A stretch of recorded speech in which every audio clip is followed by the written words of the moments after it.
Welcome to the Peaceful Parenting Podcast. I'm your host, Sarah Rosensweet, mom of 3 young people, peaceful parenting coach, and your cheerleader and guide on all things parenting. Each week, we'll cover the tools, strategies, and support you need to end the yelling and power struggles and encourage your kids to listen and cooperate so that you can enjoy your family time.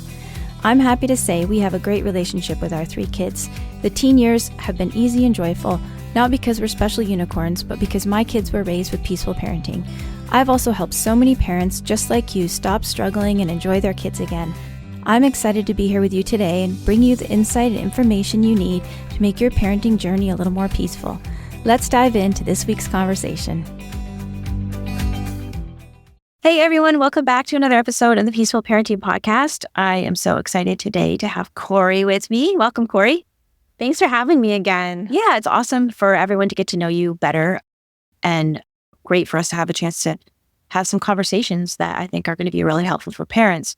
So we are going to be talking today about our big ideas of peaceful parenting and how our approach has evolved over the years from when I first started out doing my training 8 years ago now, and then trained you 3 years ago. Can't remember when that was, but like how things have evolved for us with peaceful parenting. Naturally, that evolution was behind the rebrand of our business, which we now call Reimagining Peaceful Parenting, because we actually have done a lot of reimagining. So just maybe do a quick intro of who you are and what you do, and then we'll dive in. Okay, so I'm Corey Everett, and I am one of Sarah's trained peaceful parenting coaches. And yeah, I don't know. I think I was trained to be a coach 2 years ago, but this fall I've been working for you for 4 years. Okay. So this is my longest job I've ever had. Wow.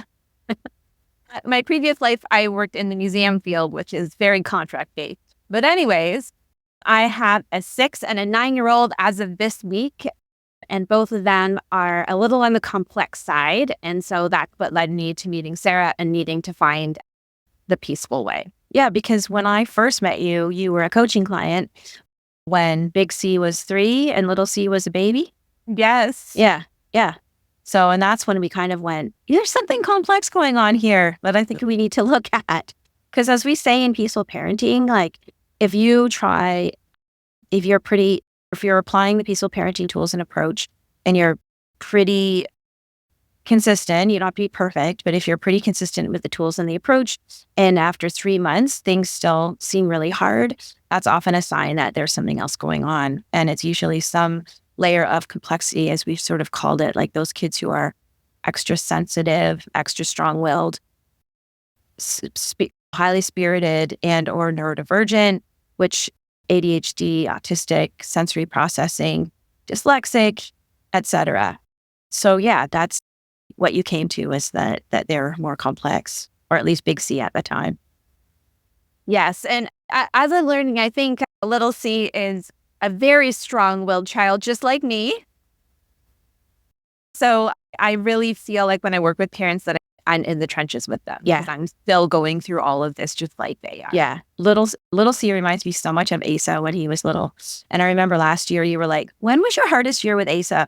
And I went to my husband and I asked him, and he remembered the same as I did, which was 5. And you're coming out of that. So I am finding some ease Yes. in 6. So that prefrontal cortex is starting to activate, I think. In our membership, we've had a number of calls where we've had like the parents of 5-year-old, like lots of 5-year-olds on the call. And everyone's going, oh my gosh, 5, like that can be a tough year. And 6 too in some degrees, because I think 6 is like, your expectations are a bit higher, but they're still 6-year-olds can be so uneven in their development. Anyhow, we're getting off topic. So I'm getting off topic. So what I thought we'd do is just ground us in sort of our definition of peaceful parenting. And then it's especially the third big idea that I think we've changed a lot on in terms of how we talk about it. And not as you were reflecting, which I think you're going to mention more, not necessarily in how we practice, but in how we talk about it, because I think that's really important. So first big idea of peaceful parenting is parental self-regulation, which doesn't mean that you never get frustrated or upset or annoyed or angry. It just means that when you do, you notice it and you try to calm yourself, right?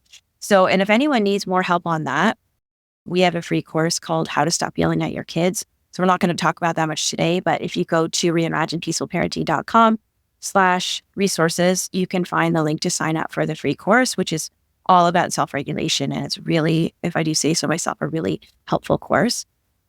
The second big idea is a focus on connection and the relationship, because that's really the only true influence we have with our child. And it's also really what brings us joy in our families, is that sweet connection. And the third big idea, we used to say kind, firm limits with no punishment and lots of empathy. And we're obviously still sticking with the no punishment part and the lots of empathy part. But I find what we're finding is that you and I don't talk about limits in the same way that we used to. So what we've changed that to is collaboration with no punishment and lots of empathy. So I think that's sort of where we're standing now, is that we don't even really want to talk about limits. Of course, there are limits that are non-negotiable. And I love Dana Abraham gave me that language. She's like, of course, there are things that are non-negotiable, like seatbelts and helmets. Those health and safety things that are non-negotiable, but everything else is going to fall under collaboration. I'm talking a lot and I want to hear what you have to say, but first I'm just going to share with you sort of the moment where I realized that the word limits is really tricky. I think I saw it on Facebook, on a Facebook post of a parent who was sharing a win, and that they had been cutting their toddler's fingernails and the toddler wanted to hold the fingernail clippers after they were done with it. And unless there's some really unusual kind of fingernail clippers that I'm not aware of, I don't really consider fingernail clippers to be something that you wouldn't let a toddler hold, just because they're usually I don't think you can do much damage with fingernail clippers. But this parent had the agenda that they didn't want the child to hold the fingernail clippers. And so they were really, and I'm not saying this to be mean to take away from their win, but their win was that even though their child was so upset, they were able to hold a limit with empathy. And I thought, oh, that feels really problematic to me, that they described their child crying and crying, but they still held the limit that they weren't going to let them hold the fingernail clippers. And to me, it was sort of this thing that had been percolating around my fear that if you talk about kind, firm limits, it can be, as our friend Vivek Patel says, he says peaceful parenting isn't regular parenting done more nicely. And that was my fear, right? That this parent still had the agenda of their way, which was that the kid can't have the fingernail clippers. And they were using peaceful parenting's kind, firm limits to sort of use that as an excuse to have their way, right? So that for me was the moment where I started to think that the word limits can be like a slippery slope. What about you? I've just talked for so long.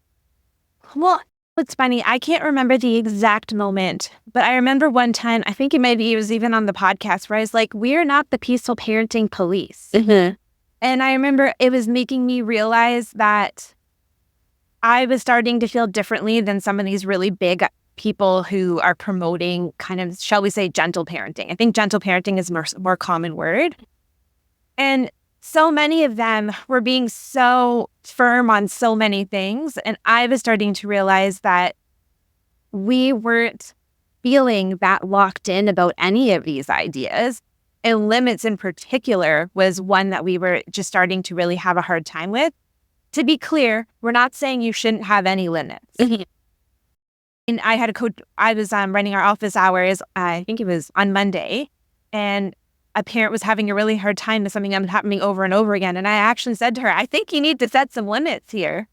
So we totally still think that there's times when something's happening and you need to, with empathy, stop it. But really, when we look at what you wrote in your blog post on what is peaceful parenting, I was checking it out today on what you said, what are kind, firm limits. Every example you gave was actually collaboration and not even stopping someone from doing something. Mm-hmm. And so I think that we've actually felt this way for a long time. We just didn't, like you said, we just didn't have the language to realize that's what we were saying. So I'll give you an example. The 3 things you said you could do instead of just using a punishment, threat, or bribe was give choices, try and find a win solution, and ask the child for help to solve the problem. Yeah. And I think the spirit, I don't think the spirit of what we teach has changed. It's just, I think using the word limits can be very, as I was saying before, it can be really tricky because it moves away from the spirit of collaboration, right? Limits. And there, I was just thinking about what you said. Doesn't mean we don't set any limits. And I do this radio show, a local like call-in radio show every week on Friday. And there was a question about, now I can't remember if I'm confusing your story and this thing in my head, but there was a question about that every time it was every time they had to leave somewhere, like the park or a friend's house, that kid was having, and I'm not confusing it, it's the same example. That kid was having like a giant freak out meltdown every time they had to leave. And I said, of course, we like want to work on collaboration to solve the problem and do all of the things that we can.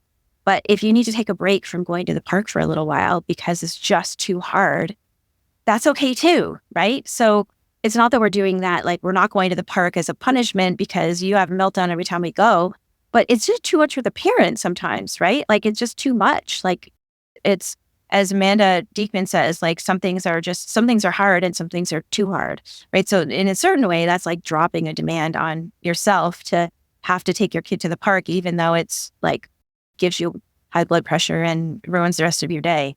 So I think there are still like parental limits, but we don't go there until we've exhausted all the other possibilities. Yeah. And it's so funny because my older son's so used to me taking this approach with him now of like, whenever there's a problem, we try and solve it. And he looked at me last night so wisely where I was like, oh, we're going to have to try and solve this problem. It was the same problem we've had our entire life. Where he always, to do anything, he needs to dump out whatever it is and search through all of it instead of looking through things. And he looked at me and goes, Mommy, some things just you can't solve. Some problems are unsolvable. And this is one of them. I'm just always going to dump things. And so I loved that approach too, where he actually was teaching me that I needed to change my expectations around something. And that was so wise. I was like, right. So he's like, I think what would be better is if you and I work together on just continuing to teach me how to tidy up. I love that. What a problem solver you're raising. Yeah. Yeah, it's so great. And I was thinking too about there are times when our kids just don't have the experience and they need us to be the guide, right? I always think about like if you were a tourist visiting Thailand and you didn't know like the rules and customs of Thailand, or, pick some other country where you don't speak the language and things are different. You need a guide to tell you the things that you don't know, right? And to teach you those things. And that's sort of where we come into with our collaboration thing, is that sometimes kids just don't have they don't know, they don't have the information or the experience. Yeah. And I think what we're saying here is that's just, if we focus on that instead of focusing on the limit comes after, if we really haven't been able to collaborate, and the kid might even come up with the limit with you. That's the interesting thing. They might even be able to agree with what is the thing we don't want to be doing in the situation. What do we want to do? So the limit might even be developed with them. Example of this would be the member I'm thinking of. Her daughter wanted to have sleepovers multiple nights in a row. And every night when the other kids were there, no one would sleep. So that's kind of a health and safety issue then, because kids need the proper amount of sleep in order to do what they need to do. So I told her, and it's okay that you have to set a limit when it comes to health and safety issues. Yeah. And I think the next thing we probably work on her with is like talking to her daughter, like, when can we do this? Mm-hmm. How can we make this still happen sometimes for you while still making sure everyone's getting enough sleep? Or maybe she's not ready for it yet, but in a couple of years, she'll be ready for that. Yeah. So I think that's why we really don't want to focus on limits, is because if we focus on collaboration, you're deciding with them, guiding them what the options are in any given situation. And I also think that in that, just say using that example you just talked about, I think there's also maybe the kid is tired and everyone's kind of a wreck. And also sometimes there might be a cost benefit analysis thing that you weigh that's worth it because it's something special, or, and so that's the other thing too, is like, we've got to be flexible, because maybe someday you might say like, no, we're not going to allow this sleepover because you won't get enough sleep. and, we've got this thing happening tomorrow afternoon that you need to be well rested for or whatever. And then maybe other times you weigh it and you're like, yeah, I can handle a cranky kid for the day. We don't really have anything big going on and we can say yes to this, right? So that's the other thing too, I think, is just like being super flexible. Yeah, because I think when you get really stuck on the limit thing, you start to feel like, well, I have to hold this line. Yeah. It gets you into that have to hold this line mentality instead of pausing and taking time to think about the situation and what is actually reasonable in that situation. Yeah. Because the hold the line thing is, I think, where we get into a lot of trouble and move away from being peaceful. Yeah. And I think a lot of parents think that it's good parenting to, as you say, hold that boundary. And yes, we want to be strong leaders. Yes, we want to try to be consistent so our kids aren't confused.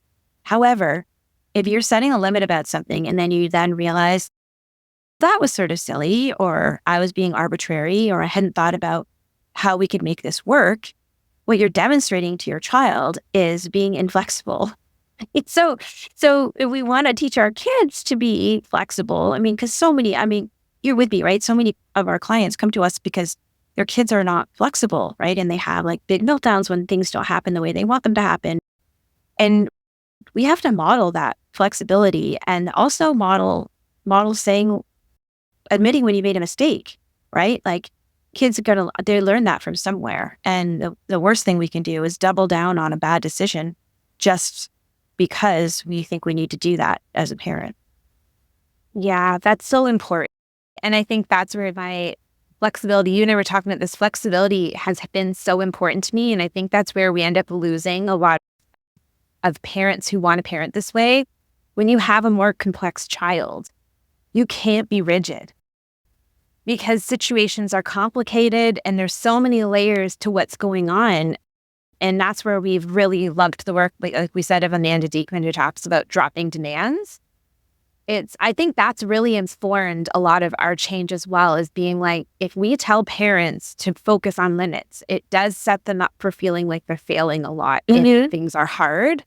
And I know having the freedom to not be rigid is what gave me the ability to keep peaceful parenting even when I had a really complex child. You and I talked about this. One of the big areas for me was food.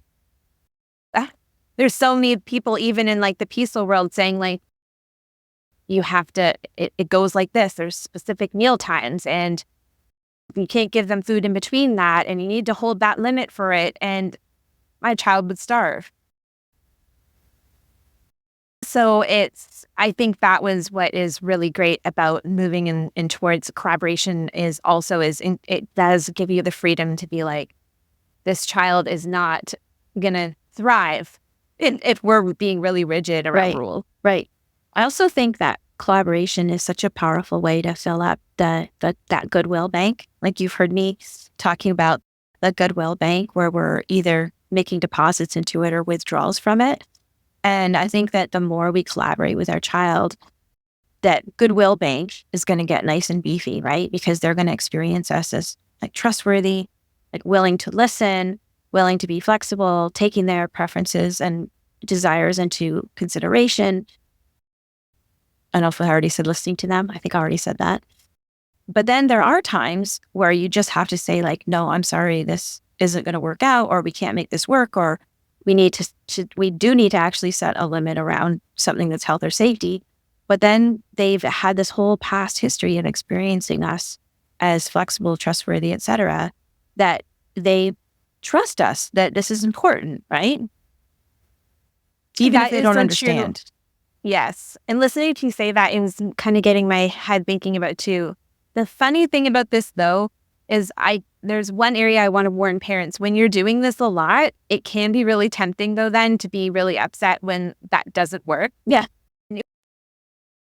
When you're always like filling up this beefy bank account of connection and then you have a time where you do have to kind of not do something that they want and then they're going to get really upset about it. And that's where I just wanted to warn parents, that's normal. That's part of this process because everyone doesn't like being told they can't do the thing they want to do. Yeah.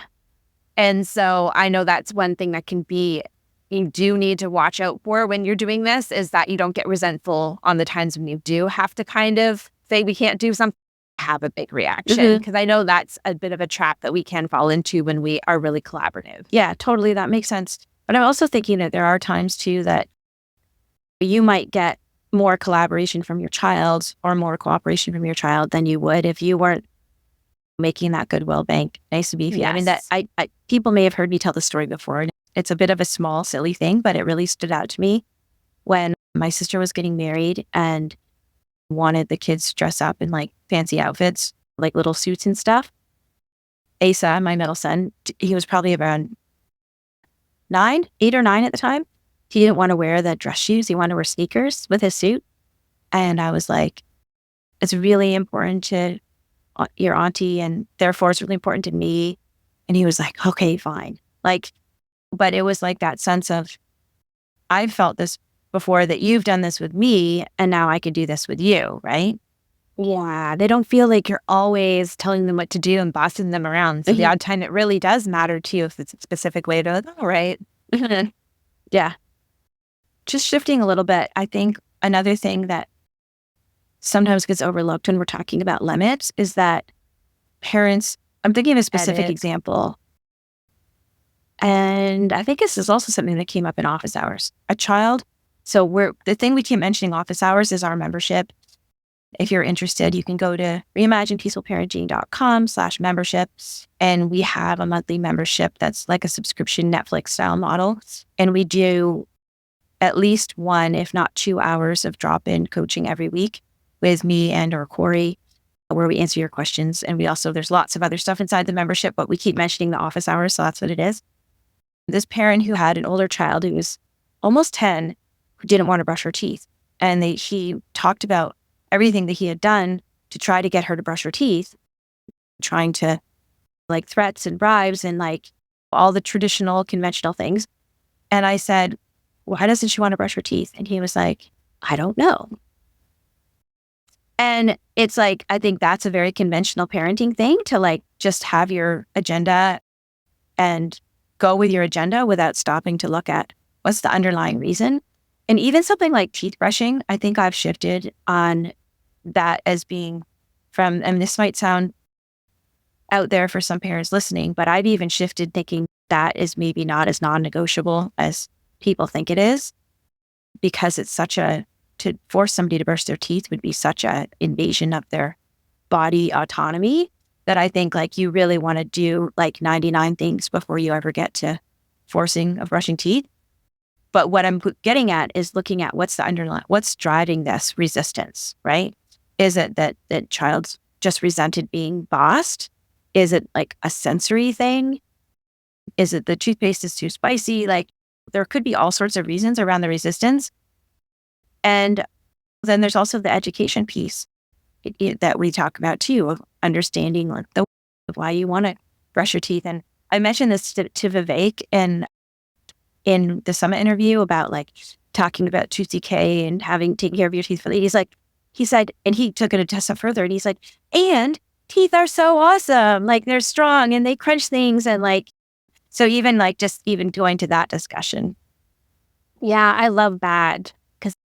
I think that's also what's really driven our change, is this idea of being a stress detective. And that's so much part of the collaboration, is getting to the root of the problem. And kids really need to be a part of that. We put so much pressure on ourselves to figure out, like, what is this problem? Whereas, like, we just have to ask them sometimes. Sometimes they won't know, but sometimes they really will. Yeah. And even like their creative solutions. Like I read somewhere the other day, a parent saying that their dentist told them that even like some toothpaste on a finger or something like that, if the kid can't tolerate the brush. Or if folks don't know about xylitol, which is actually a natural sweetener that is really good for dental health, maybe you're going through a phase where teeth brushing is just, there's just been too much conflict around it, and you need to reset.